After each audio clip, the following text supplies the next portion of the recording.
नमस्कार हिंदुस्तान। दोस्तों, एक्सपोर्ट के बिजनेस में, इंटरनेशनल बिजनेस में एक्सपोर्ट के लिए बायर मिलना और एक्सपोर्ट का ऑर्डर कंफर्म होना, ये दोनों अलग चीज होती है। हर स्टार्टअप एक्सपोर्टर के पास में एक सवाल होता है कि सर, मैं तो स्टार्टअप हूं, मैंने अभी अभी शुरू किया है, मुझसे कोई माल क्यों खरीदेगा?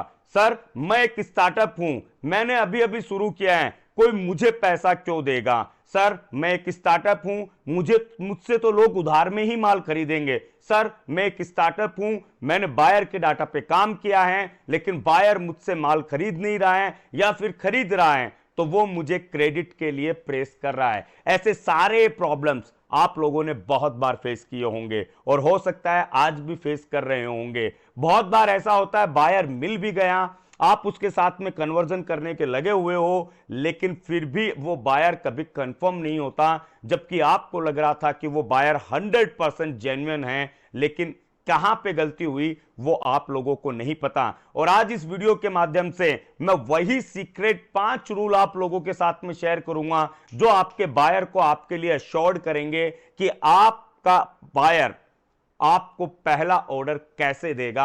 आज उस प्रोसेस को इस वीडियो के माध्यम से जानने की कोशिश करेंगे। ब्लॉग बना हुआ है हमारी वेबसाइट exportimport.document.com पे, वहीं से मैं आपको स्टेप टू स्टेप सारी चीजें बताऊंगा। ध्यान से देखिएगा, ध्यान से प्रयास कीजिएगा इस चीज को समझने का, ताकि जो आपके रनिंग में है, जो बायर आपके टच में है, उनसे फटाफट आप लोग ऑर्डर निकलवा सको। तो चलिए शुरू करते हैं। नमस्कार हिंदुस्तान, मैं Chetan Kumar Verma, international biz consultant, EXIM business advisor YouTube channel पर आप सभी लोगों का हार्दिक स्वागत करता हूं।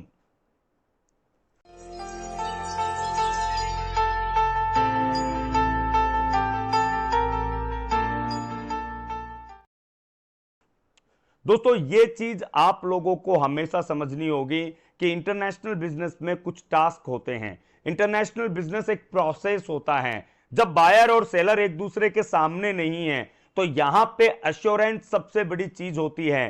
डील कभी भी बायर और सेलर के एक कॉल पे या एक मेल पे कभी डील नहीं होती है। ये एक पूरा अश्योरेंस सिस्टम है। जितना आप अपने बायर को अश्योर्ड करोगे, उतना आपका बायर आप में इंटरेस्टेड होगा, उतना आपके पास में ऑर्डर कंफर्मेशन और एडवांस पेमेंट की आप लोगों को ज्यादा से ज्यादा आप होप कर सकते हो। यहां पे जो सबसे बड़ी दिक्कत है वो ये है कि एक स्टार्टअप एक्सपोर्टर इस चीज के लिए बहुत ज्यादा एक्साइटेड होता है और बहुत ज्यादा इस तरीके से बस उसे एक ठप्पा लगवाना है एक्सपोर्टर का, और उस चीज के लिए वो कहीं ना कहीं पे खुद को मोल्ड करने को तैयार हो जाता है। वो अपने एटीट्यूड को साइड में रखता है और वो शुरू हो जाता है बायर के साथ में कि कैसे भी मैं इसे माल दे दूं, माल चिपका दूं इन सेंस। लेकिन ऐसा पॉसिबल नहीं हो पाता है, क्योंकि जो जेन्युइन होगा, जो एक्चुअल में माल खरीदना चाहेगा, वो बहुत सारी चीजें मेजर करेगा। तो इस वीडियो के माध्यम से आज वही चीजें आप लोगों को सीखनी है। बट आज इस वीडियो के लिए मैं टारगेट कर रहा हूं 200 लाइक्स का, क्योंकि मेरा गला भी खराब है और मैं प्रयास करते जा रहा हूं आप लोगों के साथ में रियल नॉलेज के लिए। तो वीडियो को लाइक कीजिएगा, शेयर कीजिएगा अगर वीडियो आपको अच्छा लगे तो। The main difficulties in start A setup export business.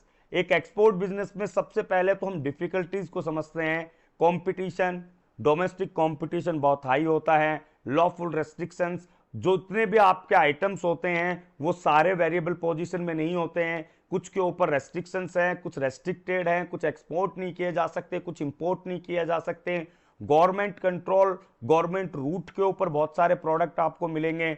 Deferred consumer behaviour, हर जगह का, हर कंट्री का कंज्यूमर, जो आपका कस्टमर जो होगा, जो आपका बायर होगा, उसका बिहेवियर बहुत अलग रहेगा, तो उसे समझना भी एक कला है। Biological variable, weather and so on. आप किसी प्रोडक्ट में काम कर रहे हो, सपोज कीजिए आपका प्रोडक्ट जो है वो ठंड के हिसाब से, विंटर सीजन के हिसाब से है। अब यहां पे विंटर है, यहां पे प्रोडक्ट अवेलेबल है, लेकिन कहीं और पे समर है। तो ये कुछ एक्सपोर्ट बिजनेस के अंदर हर्डल्स हैं, डिफिकल्टीज हैं। मैं रूल से पहले आप लोगों को कुछ चीजें और बताना चाहूंगा कि किस तरीके से अगर आप एक्सपोर्ट इंपोर्ट का व्यापार करना चाहते हो, तो डायरेक्ट एक्सपोर्ट और इनडायरेक्ट एक्सपोर्ट, ये दो कॉन्सेप्ट हैं, तो उनमें किस तरीके से आप एंटर हो सकते हो। ये 8 वेज हैं। तो डायरेक्ट एक्सपोर्ट और इनडायरेक्ट एक्सपोर्ट। डायरेक्ट एक्सपोर्ट का मतलब है कि आप डायरेक्ट माल भेजो। इनडायरेक्ट एक्सपोर्ट का मतलब है कि आप किसी B2B पोर्टल के साथ में, या फिर आप किसी एजेंट वगैरह के साथ में या वहां के कोऑर्डिनेटर के साथ में काम करो। बिजनेस प्रोफाइल वेबसाइट यानी D2C, जो कल परसों का वीडियो अगर आपने नहीं देखा है तो जरूर देखिएगा, लाइव किया था, बहुत बढ़िया वीडियो है। अगर वो स्ट्रेटेजी आप अपनाते हो तो डायरेक्ट आप अपने फर्स्ट ऑर्डर के ऊपर क्लिक कर पाओगे। तो बिजनेस प्रोफाइल वेबसाइट एक माध्यम है। लाइसेंसिंग आप कर सकते हो अपने प्रोडक्ट के लिए या किसी और प्रोडक्ट के लिए। जॉइंट वेंचर पार्टनरशिप आप कर सकते हो अलग कंट्री में किसी व्यक्ति के साथ में। अगर कोई कंपनी वहां पे चल रही है तो उसमें आप डायरेक्ट इन्वेस्टमेंट कर सकते हो। फ्रेंचाइजी मॉड्यूल को आप यूज कर सकते हो, या तो आप ले सकते हो या आप अपने बिजनेस की फ्रेंचाइजी दे सकते हो। ओवरसीज एजेंट, सोर्सिंग एजेंट आप बन सकते हो, या फिर आप टेक्नोलॉजी एक्सचेंज कर सकते हो। टेक्नोलॉजी एक्सचेंज का मतलब होता है कि कोई कंपनी अगर मान लीजिए गारमेंट बना रही है और आप बटन बना रहे हो तो ये टेक्नोलॉजी भी एक्सचेंज हो सकती है। तो इस तरीके से आप, ये 8 वेज हैं जिनसे आप इंटरनेशनल मार्केट में जा सकते हो। अब इंटरनेशनल मार्केट में तो आप चले गए, यहां पे आप लोगों को काम क्यों करना है इसे भी जरा समझिएगा। एक्सपांडेड इकोनॉमिक ऑफ सेल, आपके जो बिजनेस की स्केल है वो आप अगर इंटरनेशनल पे लेके जाते हो तो एक अलग तरीके का एक्सपांशन आपका होता है। High benefit open doors in the universal market, no doubt वाली बात है। बहुत सारे गवर्नमेंट की तरफ से भी बेनिफिट मिलते हैं, आपको एप्रिशिएटेड आपका मार्जिन मिलता है, ऐसे बहुत सारे यूनिवर्सल मार्केट आपको मिल जाता है। International market share, product reachability, जो रीचिंग आपकी इंडिया में पैन इंडिया बेसिस हो रही थी वही अब आपकी इंटरनेशनल हो रही है, तो आपकी एक ब्रांड वैल्यू क्रिएशन हो जाता है। अनडिस्कवर्ड इंटरनेशनल मार्केट, ऐसा मार्केट जो आपके प्रोडक्ट के लिए नहीं था वो डिस्कवर्ड हो जाता है। बिजनेस का एक्सपांशन हो जाता है। लो कंपटीशन, क्योंकि इंटरनेशनल में उतने लोग आपके यहां से नहीं हैं इंडिया से भी जितना आप, मतलब वहां पे आपको ओपन मार्केट मिलता है without competition. New product requirement वहां पे जनरेट होते रहती है तो आप उनको फुलफिल कर सकते हो। एंड टेक्नोलॉजी अपग्रेडेशन आपकी भी होती है ताकि आप एक बेहतर प्रोडक्ट इंडिया और इंडिया के बाहर प्रोवाइड कर सकते हो। अब किसी भी प्रोडक्ट को अगर आपको एक्सपोर्ट करना है तो 5 मार्केटिंग रूल्स मानिए या फिर 5 वो रूल्स मानिए जो किसी भी लीड को ऑर्डर में कन्वर्ट कर सकती हैं। Rule number 1, create real product content, not simply words. अगर आप अपने प्रोडक्ट को शो करना चाहते हो, जैसे अगर आपने लिख दिया प्रीमियम क्वालिटी XYZ प्रोडक्ट, तो अब यहां पे जो प्रोडक्ट है आपका, अगर आप उसकी एक रियल पिक्चर अपनी कैटलॉग के माध्यम से अगर बायर को दिखाते हो तो वो एग्जैक्टली उस चीज को समझ पाएगा कि एक्चुअल के अंदर आपके प्रोडक्ट की स्ट्रेंथ, आपके प्रोडक्ट की क्वालिटी क्या है। तो सिर्फ वर्ड्स के द्वारा जो मेल के अंदर हम लिख के भेजते हैं कि we are dealing in this this this product, अब प्रोडक्ट तो है, उसकी क्या क्वालिटी है, क्या स्पेसिफिकेशन है, ये रियल प्रोडक्ट कैटलॉग जो है, कंटेंट जो है, जो वर्ड्स हैं, वो आप बायर के साथ में शेयर कीजिए तो वो बहुत ज्यादा आपके प्रोडक्ट से रिलेट हो पाएगा। Number 2, learn how to communicate with foreign buyers as locals.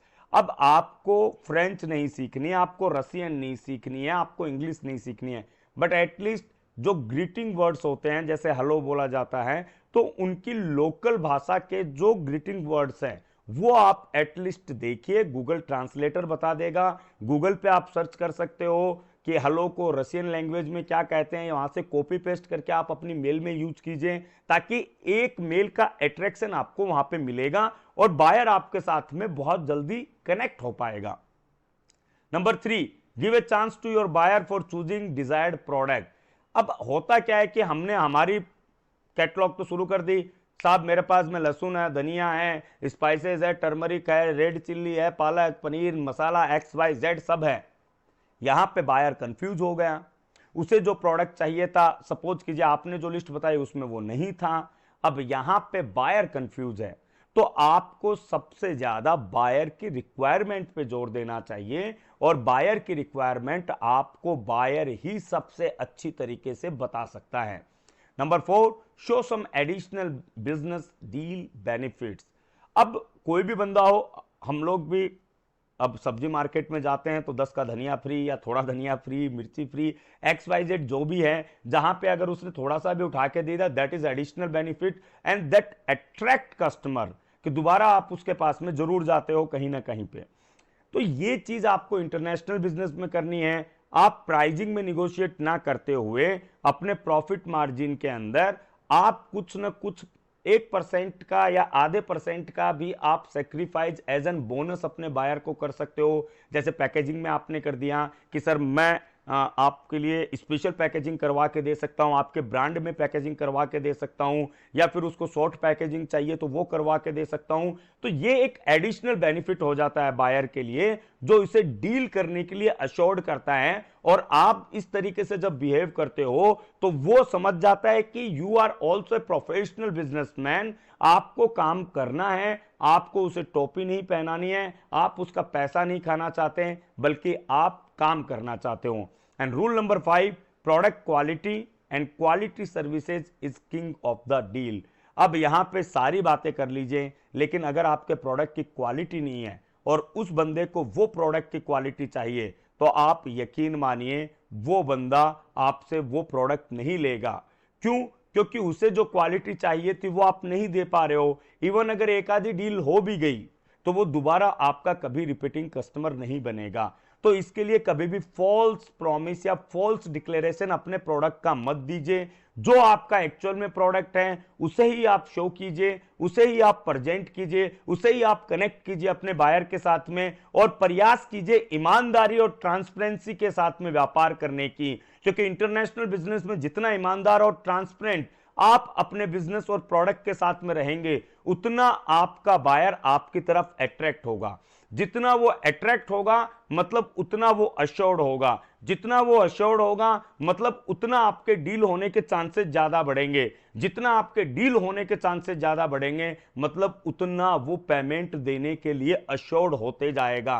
तो ये वो 5 मैजिकल रूल है दोस्तों, जो अब तक अगर आप मिस कर रहे थे, स्किप कर रहे थे, तो आप लोगों को अपने बिजनेस में इंप्लीमेंट करने चाहिए, ताकि आप लोग आगे जाकर ये गलती ना करो। और ये जो स्टार्टअप वाला भूत, स्टार्टअप वाला डर आप लोगों के मन में है, वो निकाल दीजिए। सांप के बच्चे का कोई छोटा या बड़ा नहीं होता, काटेगा तो जहर ही आएगा। एक बिजनेसमैन बिजनेसमैन होता है, चाहे वो छोटा हो या बड़ा। ये सिर्फ आपके मन का वहम है, ये आपके मन का डर है। जिस दिन आपने इसको अपने मन से निकाल दिया, इस डर को, याद रखिए उसी दिन आप सक्सेसफुल एक्सपोर्टर बन जाओगे। जरूरत है प्रयास करने की, जरूरत है आपको माइंडसेट करने की, जरूरत है खुद को खड़ा करने की, जरूरत है खुद के विश्वास को जगाने की कि आप वो कर सकते हो जो इंडिया के अंदर सिर्फ कुछ लोग करते हैं। आप वो कर सकते हो जिससे आप अपने बिजनेस के साथ साथ में देश की सेवा कर सकते हो। आइए मिलकर देश को, हमारे देश को, हमारे भारत को एक बार फिर से भाग्य विधाता बनाने की कोशिश करते हैं। आइए भारत भाग्य विधाता के लिए एक प्रयास करते हैं, क्योंकि जब आप आगे बढ़ोगे तभी देश आगे बढ़ेगा। मिलते हैं नेक्स्ट वीडियो में एक नए टॉपिक के साथ में। जय हिंद, जय भारत।